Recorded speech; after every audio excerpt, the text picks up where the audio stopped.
जब दुनिया अभी जवान थी और मशरिक के उफ़क़ पर ईरान की सल्तनत का सूरज अपनी पूरी आबोताब से चमक रहा था, तो उस दौर में खुसरो नामी एक बुलंद इकबाल बादशाह तख्ते ताउस पर जलवा अफरोज था। वो ऐसा मुनसिफ मिजाज था कि शेर और बकरी एक ही घाट पर पानी पीते थे, लेकिन उसे एक जुनून था, शब की तारीकी में भेस बदलकर कूचा व बाजार की खाक छानना, ताकि वो अपनी राया के सीनों में छुपे राजों को जान सके। जब आसमान पर बादलों ने चांद को अपने हिसार में ले रखा था, बादशाह अपने मुदब्बिर वजीर के हमराह शहर की एक तंगो तारीक गली से गुजर रहा था। अचानक एक खस्ता हाल मकान के रोज़न से 3 दोशीज़ाओं की आवाज़ें सुनाई दीं। बादशाह कदम रोककर दीवार के साए में दबक गया, जहां खामोशी इतनी गहरी थी कि दिल की धड़कन भी एक शोर मालूम होती थी। सबसे बड़ी बहन ने एक सर्द आह भरी और कहा, काश मेरी तकदीर जाग जाए और मेरी शादी शाही नानबाई से हो जाए, तो मैं उम्र भर सफ़ेद मैदे की नरम रोटियों और लजीज शीरमाल का लुत्फ उठाऊं। मंझली बहन ने मुस्कुराकर अपनी बड़ी आंखें मटकाईं और बोली, ऐ बहन, तेरी सोच कितनी महदूद है। मेरी तमन्ना है कि शाही बावर्ची मेरा मजाजी खुदा बने, ताकि शाही दस्तरख्वान के वो लजीज कबाब और कोरमे चख सकूं जो सिर्फ बादशाहों को नसीब होते हैं। लेकिन सबसे छोटी बहन, जिसके चेहरे पर चांदनी का गुमान होता था और जिसकी आंखों में जहानत का नूर था, वो कुछ देर खामोश रही। फिर उसने बड़े अज़्म से कहा, तुम्हारी ख्वाहिशें शिकम तक महदूद हैं, मगर मैं तो इस सल्तनत के ताजदार खुसरोए आली जहाँ की मलिका बनने का ख्वाब देखती हूँ। मेरी तमन्ना है कि मैं बादशाह के बच्चों की माँ बनूं, जो इस सल्तनत के वारिस कहलाएं। बड़ी दोनों बहनें ये सुनकर हक्का बक्का रह गईं और उसे दीवानी करार देकर कह कहे लगाने लगीं। लेकिन दीवार के दूसरी तरफ खड़े बादशाह के दिल में तकदीर के कलम ने एक नक्श सब्त कर दिया था। अगली सुबह जब सूरज ने अपनी सुनहरी शुआओं से जमीन को मुनव्वर किया, तो शाही चौबदार उन तीनों बहनों के दर पे पहुंचे। क़ज़ा व क़दर के फैसले से बेखबर वे तीनों थर-थर कांपते हुए दरबार आम में पेश की गईं। बादशाह ने तख्त पर बैठकर अदल की मीज़ान थामी और उनसे रात का किस्सा दरियाफ्त किया। जब उन्होंने सच सच बता दिया, तो बादशाह ने कमाले मेहरबानी से उनकी मुरादें पूरी कर दीं। बड़ी बहन नानबाई के घर गई, मंझली बावर्ची के निकाह में आई और सबसे छोटी बहन, जो हुस्न और अक्ल का पैकर थी, उसे बादशाह ने अपनी खास मलिका का दर्जा अता किया। मगर साहिबो, यहीं से इस दास्तान के उस हौलनाक फितने का आगाज होता है जिसने बरसों तक एक हंसते बसते खानदान को उजाड़ दिया। हसद वो सांप है जो सबसे पहले अपने पालने वाले को डसता है। बड़ी दोनों बहनें जो महल के ख्वाब देखती थीं, अब अपनी छोटी बहन के जाहो जलाल को देखकर अंदर ही अंदर जलकर कोयला होने लगीं। उन्होंने अहद कर लिया कि वो इस मासूम मलिका की जिंदगी को दोज़ख बना देंगी। वक्त पर लगाकर उड़ता रहा। जब मलिका के यहाँ पहले खूबसूरत शहजादे की विलादत का वक्त करीब आया, तो उन मक्कार बहनों ने दाई बनकर महल में कदम जमाए। जैसे ही एक चांद सा बच्चा पैदा हुआ, उन जालिमों ने उसे एक टोकरे में डालकर महल के पहलू में बहने वाली तुंद और तेज नहर की लहरों के हवाले कर दिया और बादशाह के सामने एक मुर्दा बिच्छू या बज़ाहिर एक कुत्ते का बच्चा पेश किया कि देखिए, आपकी मलिका ने किसे जन्म दिया है। बादशाह गुस्से से तिलमिला उठा, मगर उसने सब्र का घूंट पी लिया। अगले साल फिर यही हुआ। एक और शहजादा पैदा हुआ जिसे नहर बुर्द कर दिया गया और उसकी जगह एक बिल्ली का बच्चा रख दिया गया। बादशाह का पैमाना सब्र लबरेज होने लगा। तीसरे साल जब एक निहायत हसीन शहजादी पैदा हुई, तो उन संगदिल बहनों ने उसे भी लहरों के सुपुर्द कर दिया और बादशाह को बताया कि मलिका ने एक चूहे को जन्म दिया है। अब बादशाह के गैज़ व गज़ब की कोई इंतहा न रही। उसे यकीन हो गया कि मलिका पर कोई आसिब है या वो किसी जादू के ज़ेरे असर है। उसने हुक्म दिया, इस बदबख्त औरत को लोहे के पिंजरे में बंद करके जामा मस्जिद की सीढ़ियों पर रख दिया जाए और हर गुजरने वाला इसके चेहरे पर थूके, ताकि इसे अपनी बदबख्ती की सज़ा मिल सके। आह, वो मासूम मलिका जो कभी महल की जीनत थी, अब तपती धूप और सर्द रातों में लोहे की सलाखों के पीछे बेगुनाह से सख रही थी। लेकिन वो तीनों मासूम बच्चे जिन्हें लहरों के हवाले किया गया था, क्या वो फना हो गए या तकदीर ने उनके लिए कोई और ही जाल बिछा रखा था? जब जालिम बहनों ने मासूम शहजादों और शहजादी को एक एक करके बेरहम मौजों के हवाले कर दिया, तो बज़ाहिर ऐसा लगता था कि उनका नामो निशान मिट जाएगा। मगर जिसे अल्लाह रखे उसे कौन चखे।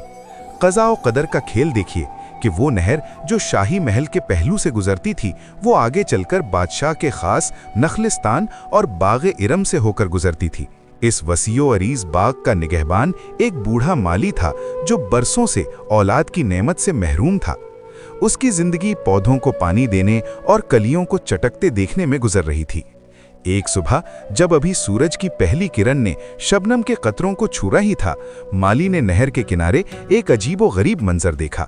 एक शाही टोकरी लहरों के दोष पर बहती चली आ रही थी और हैरत की बात यह थी कि नहर के तुंद तेज पानी में भी वो टोकरी किसी कश्ती की तरह संभली हुई थी। माली ने लपक कर उसे निकाला तो उसकी आंखें खुली की खुली रह गईं। अंदर एक ऐसा खूबसूरत बच्चा था जिसके माथे से शराफत और बुलंद बख्ती की शुआएं फूट रही थीं। माली ने उसे खुदा का अतिया समझा और अपनी बांझ बीवी की गोद में डाल दिया। अभी इस मौजज़े को 1 साल ही गुजरा था कि दूसरी टोकरी मिली और फिर तीसरे साल एक नन्ही परी जैसी बच्ची मौजों की नज़र होकर माली के आंगन में आ पहुंची। इन तीनों बच्चों के नाम बहमन, परवेज और परीजाद रखे गए। वक्त का पंछी उड़ता रहा और ये बच्चे जो शाही महल की दीवारों के पीछे परवान चढ़ने थे, एक माली की कुटिया में जवान होने लगे। लेकिन उनकी रगों में तो शाही खून था, इसलिए उनकी आदत और अतवार आम बच्चों से यकसर मुख्तलिफ थे। बहमन और परवेज शहसवारी और शमशीर जनी के शौकीन निकले, जबकि परीजाद की जहानत और उसका हुस्न ऐसा था कि देखने वाले दंग रह जाते। माली ने उनकी परवरिश में कोई कसर न छोड़ी। उसने अपनी जमा पूंजी से एक आलीशान महल तामीर करवाया और उसके गिर्द ऐसा बाग लगवाया कि जिसकी मिसाल पूरे ईरान में न थी। इसी असना में माली का वक्त आखिर आ पहुंचा। उसने मरते वक्त बच्चों को वसीयत की, ऐ मेरे नूरे नज़र बच्चों, हमेशा एक दूसरे का सहारा बनकर रहना, क्योंकि तुम्हारी ताकत तुम्हारे इत्तेफाक में है। माली के इंतकाल के बाद ये तीनों बहन भाई इस वसीओ अरीज बाग में तन्हा रह गए, मगर उनकी जिंदगी में अभी एक ऐसा तूफान आने वाला था जिसकी उन्होंने कभी तवक्को न की थी। एक रोज जब बहमन और परवेज शिकार की गर्ज से जंगल की तरफ निकले हुए थे, परीजाद महल के दालान में बैठी कुदरत के नज़ारे देख रही थी।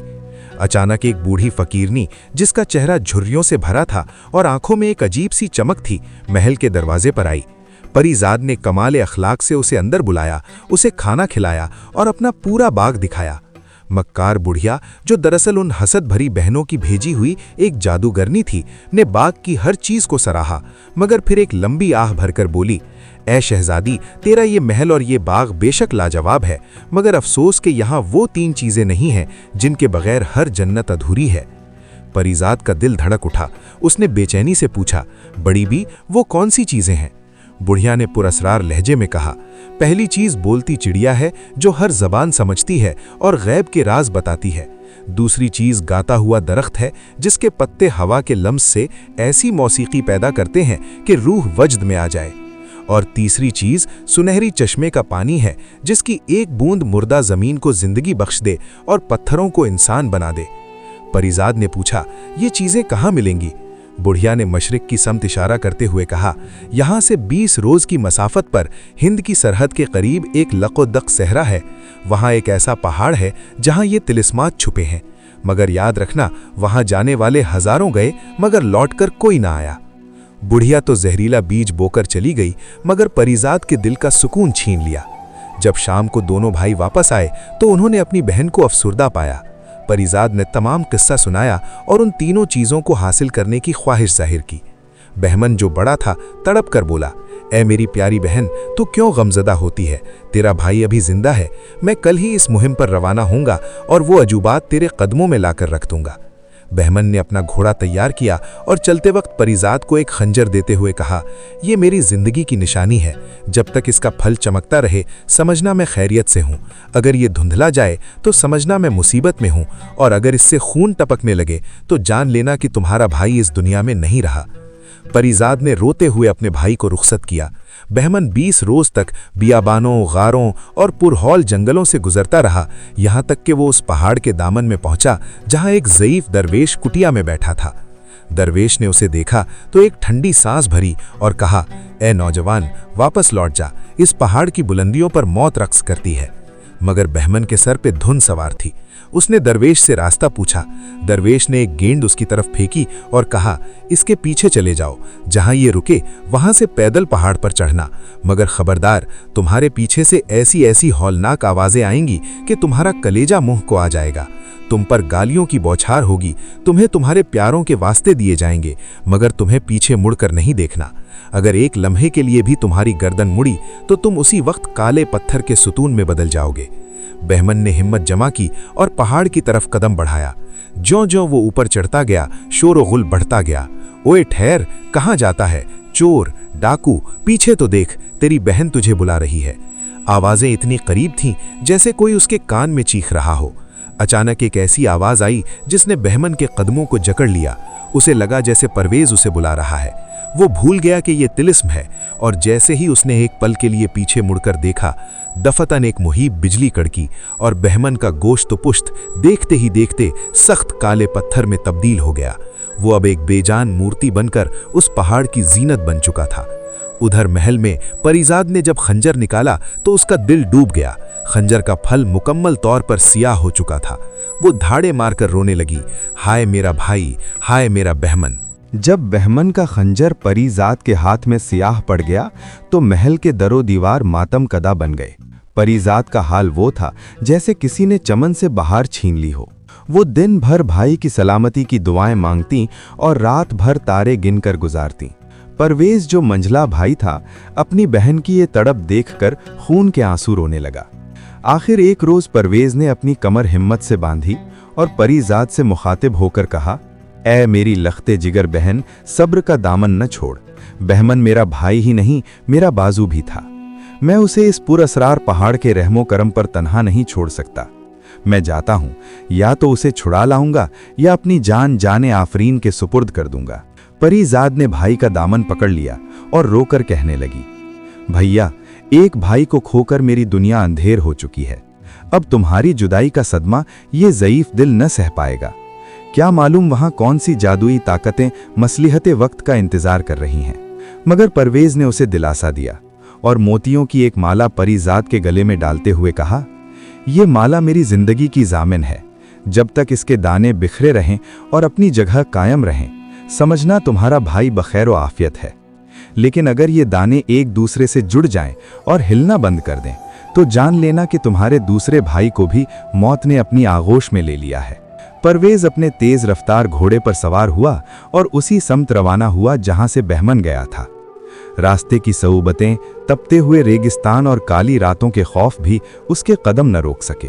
आखिरकार 20 दिन बाद वो उसी कुटिया के पास पहुंचा जहां वो दरवेश बाकमाल मुकीम था।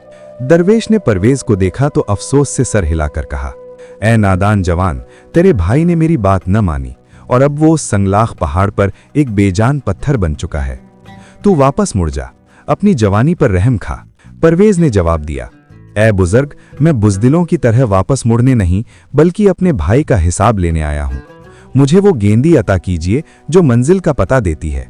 दरवेश ने बादले नाखास्ता एक गेंद उसकी तरफ उछाली और वही वसीयत दोहराई, खबरदार, पीछे न मुड़ना, चाहे जमीन फट जाए या आसमान तुम्हारे सर पर आ गिरे। परवेज पहाड़ के दामन में पहुंचा और जैसे ही उसने पहला कदम ऊपर रखा, तिलिस्म होशरुबा बेदार हो गया। हर तरफ से मुहीब कह कहे, गालियां और डरावनी चीखें सुनाई देने लगीं। रुक जा ए मफरूर, तू अपने भाई का कातिल है, देख वो पीछे तड़प रहा है। आवाजें इतनी हकीकी थीं कि परवेज का दिल लरज उठा। उसने अपने कानों पर हाथ रखे और आगे बढ़ने लगा। अचानक उसे महसूस हुआ जैसे कोई नुकीला खंजर उसकी पीठ में पैवस्त होने वाला है। खौफ और इस्तिराब के आलम में उसने अपनी शमशीर निकाली और गुस्से से पीछे मुड़ा ताकि हमलावर का सर कलम कर सके। मगर हाय अफसोस, जैसे ही उसकी गर्दन मुड़ी वहीं एक जोरदार कड़क हुआ और परवेज भी उसी जगह काले पत्थर का सुतून बन गया जहां उससे चंद दिन कबल बहमन पत्थर हुआ था। उधर महल में जैसे ही परीजाद ने अपने गले में लटकी माला को छुआ, उसकी रूह लरस गई। माला के तमाम दाने आपस में जुड़ चुके थे और उनकी चमक खत्म हो गई थी। परीजाद समझ गई कि उसका दूसरा सहारा भी टूट चुका है। वो कई रोज तक निढाल पड़ी रही, न कुछ खाया न पिया। मगर फिर उसके शाही खून ने जोश मारा। उसने सोचा कि अगर वो भी हिम्मत हार गई तो उसके भाई कभी इस कैदे जावेद से रिहा न हो सकेंगे। परीजाद ने एक अनोखा फैसला किया। उसने अपना रेशमी लिबास उतारा, मर्दाना कबा पहनी, कमर से तलवार लटकाई और सर पर अमामा बांधकर एक शहजादे का रूप धार लिया। उसने अपनी खादिमाओं को हुक्म दिया कि वो महल की हिफाजत करें और खुद अल्लाह के तवक्कुल पर घोड़ी पर सवार होकर निकल खड़ी हुई। उसकी हिम्मत और इस्तिक़लाल के सामने रास्ते के जिनों परी भी हैबत ज़दा थे। जब वो 21वें रोज दरवेश की कुटिया पर पहुंची तो दरवेश उसकी शख्सियत के रौब से मुतासिर हुए बगैर न रह सका। जब परीजाद ने अपना तारुफ कराया और अपना मकसद बयान किया तो दरवेश मुस्कुराकर बोला, बेटी, आज तक किसी औरत ने ये हिम्मत नहीं की। तू अगरचे सिनफे नाजुक है, मगर तेरे इरादे चट्टान से ज्यादा मजबूत हैं। मैं तुझे एक ऐसी तदबीर बताता हूं जो तेरे भाइयों के वहमो गुमान में भी न थी। दरवेश ने उसे मशवरा दिया कि वो अपने कानों में रुई यानी कपास इस कदर मजबूती से ठूंस ले कि उसे बाहर की कोई आवाज सुनाई न दे। जब तुझे कुछ सुनाई ही नहीं देगा तो तेरा दिल न डरेगा और न तू पीछे मुड़ेगी। परीजाद ने दरवेश का शुक्रिया अदा किया, कानों में रुई ठूंसी और गेंद के पीछे रवाना हुई। वो पहाड़ के दामन में पहुंची। ऊपर का मंजर हौलनाक था। जा बजा काले पत्थर के इंसान खड़े थे जो दरअसल वो मुसाफिर थे जो अपनी जानों से हाथ धो बैठे थे। जैसे ही परीजाद ने चढ़ाई शुरू की, तिलिस्म के पहरेदारों ने शोर मचा दिया। जमीन लरजने लगी, आसमान से आग के गोले बरसने का गुमान होने लगा, मगर परीजाद को तो कुछ सुनाई ही नहीं दे रहा था। वो एक ही धुन में नजरें सिर्फ सामने जमाकर ऊपर चढ़ती रही। उसके कदमों तले सैकड़ों आवाजें दम तोड़ रही थीं। जादुई साये उसे छूने की कोशिश करते, मगर उसके अज़्म की ढाल के सामने बेबस थे। आखिरकार वो पहाड़ की उस आखिरी चोटी पर पहुंच गई जहां एक सुनहरी पिंजरा लटक रहा था और उसमें एक अजीबो-गरीब चिड़िया कैद थी। जैसे ही परीजाद ने पिंजरे की तरफ हाथ बढ़ाया, फजा में एक आखिरी बार मुहीब चीखें गूंज उठीं, मगर परीजाद के कानों में रुई होने की वजह से वो उन शैतानी आवाजों से महफूज रहीं। उसने लपककर पिंजरे को अपने कब्जे में ले लिया। पिंजरा हाथ में आते ही पहाड़ पर छाया हुआ वो तमाम हौलनाक शोर यकसर थम गया, जैसे कभी था ही नहीं। परीजाद ने अपने कानों से रुई निकाली तो उसने एक निहायत सुरीली और इंसानी आवाज सुनी। ये वही बोलती चिड़िया थी जो अब परीजाद की मुतिया हो चुकी थी। चिड़िया ने निहायत अदब से कहा, ए बुलंद इकबाल शहजादी, तूने वो मार्का सर कर लिया है जिसका ख्वाब सदियों से देखा जा रहा था। अब मैं तेरी कनीज हूं, बता मैं तेरी क्या खिदमत करूं। परीजाद की आंखों में खुशी के आंसू छलक आए। उसने कहा, ए गैब दां चिड़िया, मैं यहां उन 3 अजूबात के लिए आई हूं जिनका तस्किरा एक ज़ईफ़ा ने किया था। मुझे वो गाता हुआ दरख्त और सुनहरी चश्मा कहाँ मिलेंगे? चिड़िया ने इशारा किया। ए शहजादी, मेरे दाएं जानिब जो घना दरख्त है, यही वो गाता हुआ दरख्त है। इसकी एक शाख तोड़कर अपने साथ ले जा, ये तेरे बाग में लगते ही एक पूरा दरख्त बन जाएगा और ऐसी मौसीकी छेड़ेगा कि फरिश्ते भी सुनने को उतर आएंगे। और इस दरख्त के तले जो चांदी का हौज है, वही सुनहरी चश्मा है। इसकी एक सुराही भर ले। ये कभी खत्म न होने वाला पानी है, जिसकी एक बूंद सूखे हुए बागों को गुलजार बना देती है। परीजाद ने जल्दी से शाख तोड़ी और चश्मे से पानी की सुराही भर ली। अब उसका मकसद पूरा हो चुका था, मगर उसका दिल अपने भाइयों के गम में बोझिल था। उसने तड़पकर चिड़िया से पूछा, ए चिड़िया, मेरे भाई बहमन और परवेज इस रास्ते में पत्थर बन चुके हैं। क्या कोई ऐसी तदबीर है कि वे दोबारा जिंदा जागते इंसान बन जाएं? चिड़िया ने जवाब दिया, ए परीजाद, ये सब इस सुनहरी पानी का करिश्मा है। इस सुराही से पानी के चंद कतरे उन काले पत्थरों पर छिड़कती जा जो तेरे भाई हैं, और फिर कुदरते इलाही का तमाशा देख। परीजाद दीवानावार पहाड़ से नीचे की तरफ दौड़ी। उसे वो जगह याद थी जहां उसके भाइयों के कदम डगमगाए थे। उसने देखा कि बहमन और परवेज 2 खामोश और बेजान मूर्तियां बने खड़े हैं। उसने लरसते हाथों से सुराही खोली और बिस्मिल्लाह पढ़कर पानी के चंद कतरे उन पर छिड़के। साहिबो, वो मंजर ऐसा था कि अक्ल दंग रह जाए। जैसे ही वो मुबारक पानी उन पत्थरों को छुआ, एक ठंडी हवा चली और पत्थरों की सियाही नूर में बदलने लगी। बहमन ने एक लंबी जमाही ली और परवेज ने आंखें मली, जैसे वे किसी गहरी और तवील नींद से बेदार हुए हों। जब उन्होंने अपने सामने अपनी बहन परीजाद को देखा तो समझ गए कि इस बहादुर लड़की ने उनकी जिंदगियों का सौदा मौत के हाथों से छीन लिया है। तीनों भाई बहन एक दूसरे से गले लगकर खूब रोए। परीजाद ने सिर्फ अपने भाइयों पर ही नहीं, बल्कि इस रास्ते में मौजूद तमाम बेगुनाह पत्थर बने हुए इंसानों पर भी वो पानी छिड़क दिया। देखते ही देखते वो पहाड़ जो कब्रिस्तान का मंजर पेश कर रहा था, सैकड़ों जिंदा इंसानों के शोर-ओ-गुल से गूंज उठा। सबने परीजाद का शुक्रिया अदा किया और उसे अपनी दुआओं से नवाजा। अब ये काफिला फातिहाना अंदाज में अपने घर की तरफ रवाना हुआ। जब वे दरवेश की कुटिया के पास पहुंचे तो वहां न दरवेश था न कुटिया। चिड़िया ने बताया कि वो दरवेश दरअसल इस तिलिस्म का एक हिस्सा था, जिसका काम सिर्फ हक के मुतलाशी लोगों की रहनुमाई करना था। अब तिलिस्म टूट गया तो वो भी गायब हो गया। 20 दिन की मसाफत तय करके जब ये तीनों शहजादे अपने आलीशान बाग में पहुंचे तो उन्होंने वो तीनों अजूबात वहां नस्ब कर दिए। चश्मे का पानी हौज में डाला तो वो उबलने लगा, दरख्त की शाख जमीन में लगाई तो वो चश्मे जदन में तनावर दरख्त बन गई, और बोलती चिड़िया का पिंजरा दालान में लटका दिया गया। अब उनके महल की शोहरत पूरे मुल्क में फैल गई।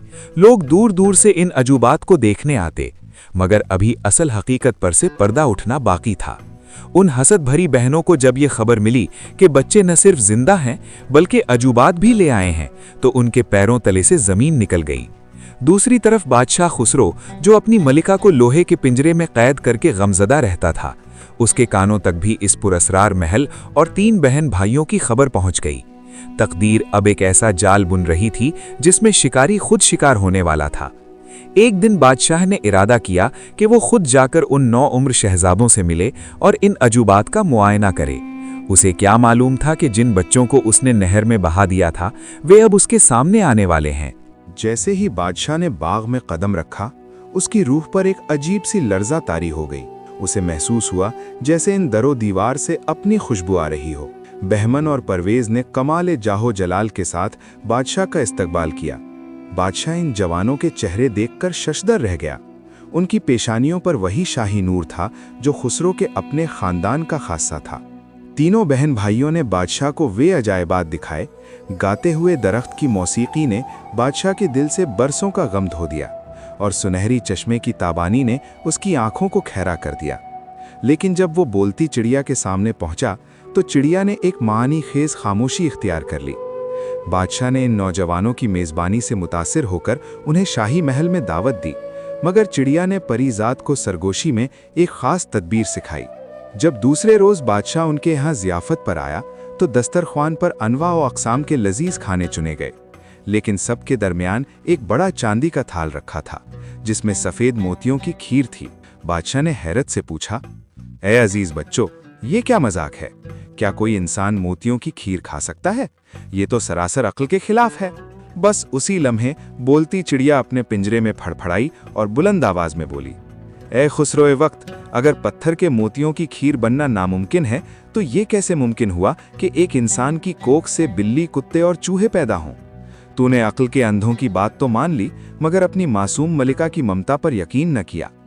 ये सुनते ही बादशाह के हाथ से निवाला गिर गया और उसका चेहरा जर्द पड़ गया।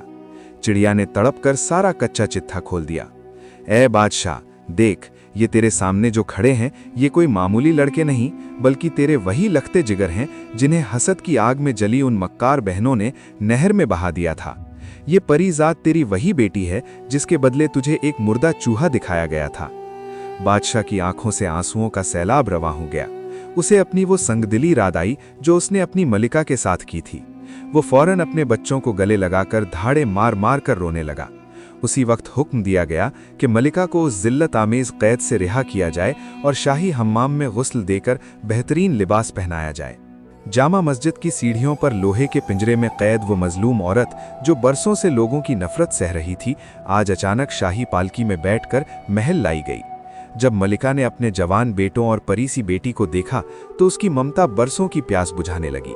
वो मिलन ऐसा था कि आसमान के फरिश्ते भी रो दिए होंगे। अब बारी थी इंसाफ की। बादशाह ने उन दोनों मक्कार बहनों को दरबार में तलब किया जो अपनी कामयाबी के नशे में चूर थीं। जब उन्होंने सामने इन तीनों बच्चों को जीता जागता देखा तो उनकी जबानें गूंगी हो गईं और चेहरे सियाह पड़ गए।